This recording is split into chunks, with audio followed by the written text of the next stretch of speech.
Hi everyone. Welcome back to Woo Can Cook. My name is Wesley, and this is a show where we are slowly cooking our way through all of the food from my childhood. Today we're diving back into our series dedicated to reproducing classic Americanized Chinese cuisine with yet another addition to our ever-growing collection of PF Chang's recipes, with a shot at a dish that I honestly didn't really even know existed, which is their Mongolian tofu. Now, for those who are new here in this series, we have been deconstructing classic dishes from Americanized Chinese cuisine, then seeing what it might look like when reconstructed through the lens of more traditional wok cooking. The PF Chang's Mongolian tofu, as you might have guessed, is a play on the more commonly found carnivorous version known as Mongolian beef, for which we have done now a few different recipes for on this channel too. Despite its name, Mongolian beef or Mongolian tofu actually have no roots in Mongolian cuisine at all, but instead comes from Taiwanese cuisine, which of course is why its composition and preparation are all inspired by Chinese wok cooking. Amongst many details, this for us today will include a dark soy sauce and brown sugar-based sauce element that has been reduced and thickened with cornstarch. Perhaps most iconic about Mongolian beef specifically, however, in my opinion, is the cornstarch coating to the flank steak, which gives the beef its iconic crispy exterior in the stir-fry. So, we'll be taking a look at how to translate this cornstarch coating for a tofu stir-fry, and while doing so, also taking a look at how to properly handle our tofu so that it doesn't break apart, dry out, burn, or honestly just taste like a bland piece of fake meat. Okay, so let's get into it.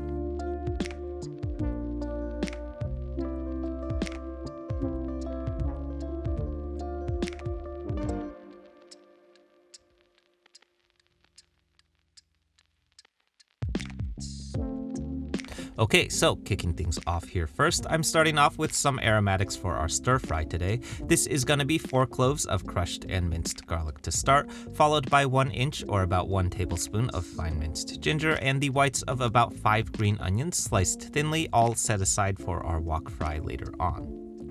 Then finally, the PF Chang's Mongolian beef iconically features the greens of our green onions sliced into planks, then added to the stir fry at the very end. Personally, I've always found that this inevitably results in an overcooked green onion, and I usually prefer to keep these raw as a garnish, but I know that this bit is an essential part to the way that this dish is presented today too, though.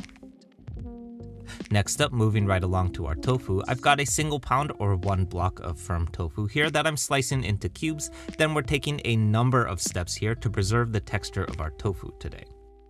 Our mission here is to create a crispy exterior to our tofu, not unlike a Mongolian beef, while also maintaining the soft and tender interior when you bite into it. You may notice that I did press out just a little bit of water from my tofu, but I'm not going to go through and press this dry with a towel though, as you might often see with a lot of fried tofu preparations.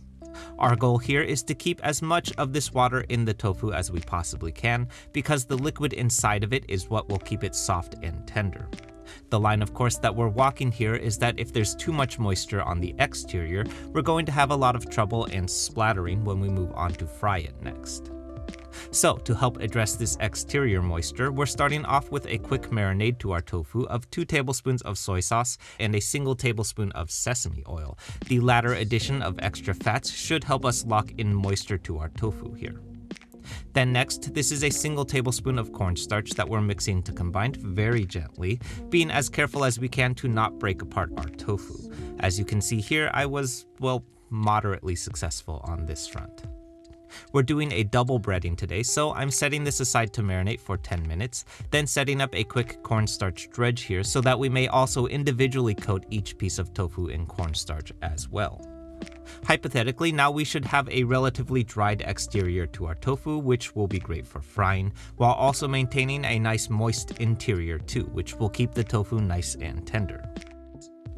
Last up, rounding out our mise en place, I'm assembling my sauce base, which is largely borrowing from the Walks of Life Mongolian beef recipe that we cooked through a few months back.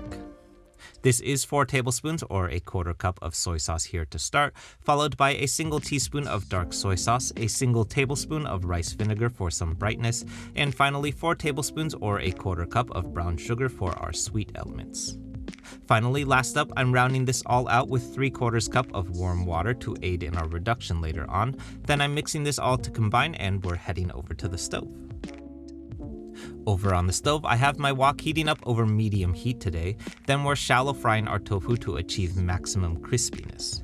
This is about a half cup of peanut oil going in, then as always, long yao for that nice non-stick surface. Then next here's my tofu going in about 15 to 20 pieces at a time, which we're letting sear for about 2 minutes until golden brown before flipping. You will notice that there is a small amount of splattering going on, which is normal. Remember that tofu is literally just water and soybeans pressed together. If you've done your marinade and cornstarch coating correctly, it should be fairly minimal. Moving on, next up, I've removed my fryer oil, then we're reheating over high heat, adding an additional 4 tablespoons of peanut oil and doing one more long yao. Then going into my wok here first are my aromatics. This is my garlic, Anyway, here's my ginger and then the whites of my green onions going in for about 15 seconds until nice and fragrant, then followed by about 6 to 8 dried Tianjin peppers. I'm tossing these for about 30 to 45 seconds just to release some of their aromatics before adding in my sauce, bringing the heat down to a medium and letting this reduce for 2 to 3 minutes until about 25 to 30% reduced. Finally, I'm thickening my sauce up here with a quick cornstarch slurry comprised of 2 tablespoons of cornstarch dissolved in water. Then here's my tofu going in along with my green onion planks. I'm tossing this all to combine and we're ready to eat. Okay, so let's start off by acknowledging that as far as vegetarian dishes go, this is how we should be making tofu stir fries from now on, y'all. Despite the concept, at no point was this tofu meant to ever imitate or replicate the taste or texture of flank steak. This is just a completely different thing, so stop pretending like tofu is a meat substitute, because it's not.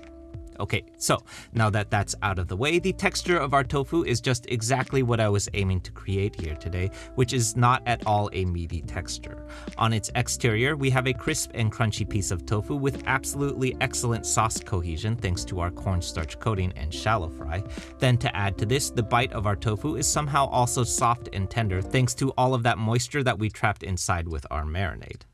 I know one of the things that I hate most about dishes that use tofu as a meat substitute is that they will often press out all of the liquid from the tofu to create a more meat patty-like texture. But the problem with this is that you often will end up with a really dry, chewy piece of tofu once you fry it, which is gross. Finally, the last bit that I'll mention is that I'm gonna stand by my opinion, and I think that these greens of our green onions wilted a lot more than I'd like to see once they were introduced to heat. Personally, if I could do this again, I know that this is a small detail, but I'd much rather see the whites of our green onions sliced as planks than stir-fried, with the greens kept as a simple raw garnish. Okay, so that's it everyone. I hope you enjoyed this and I hope you give this one a shot. For those who are new to the channel, this one is part of a larger series that we've been doing that's dedicated to reproducing classic Chinese American dishes, including a whole bunch of other stuff from the PF Chang's menu, so definitely check out that series next if you haven't yet, because there's a lot of these. For the Bay Area locals, the Wu Can Cook fried rice pop-up is at the West Oakland Farmers Market in Oakland every Sunday morning, so come by and say hi if you can. More about that at wucancook.com/eats. As always, like, comment, subscribe, share, be nice YouTubers, and I'll see you soon.